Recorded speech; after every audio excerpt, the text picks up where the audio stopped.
Bangladesh Pakistan bye bye আবারও প্রমাণিত হলো আজকের খেলায়। বাংলাদেশ গতকাল শ্রীলঙ্কার বিপক্ষে 139 রানেই তাদের ইনিংস শেষ করেছিল। অপরদিকে যেখানে পাকিস্তান ইন্ডিয়ার বিপক্ষে 127 রানেই তাদের ইনিংস শেষ করেছে। ইন্ডিয়া পাকিস্তান ম্যাচ যেখানে একটি জমজমাট লড়াই হওয়ার কথা, বাঘে সিংহের লড়াই, সেখানে হচ্ছে বিড়াল বাঘের লড়াই হচ্ছে বর্তমানে।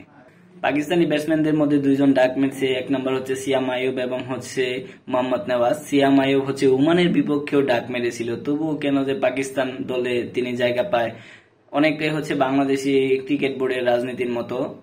সেই সুবাদে বলতে গেলে বাংলাদেশ পাকিস্তানের থেকে অনেকটা ভালো খেলেছে, কারণ বাংলাদেশ 139 রান করেছিল যেখানে পাকিস্তান 127 রান করেছে। হিসাব নিকাশ অনুযায়ী বাংলাদেশ পাকিস্তানের থেকে 13 রানের থেকে এগিয়ে, অর্থাৎ বাংলাদেশ জয়ী হয়েছে।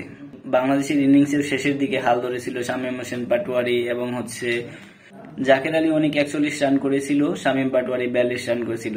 তেমনি পাকিস্তানেরও শেষ দিকে হাল ধরেছিল শাহিন শাহ আফ্রিদি, তিনি 16 বল খেলে 32 রান করেন। অবশ্যই আমার মনে হয় শাহিন আফ্রিদিকে ওপেনিং ব্যাটসম্যান হিসেবে নামানো উচিত ছিল।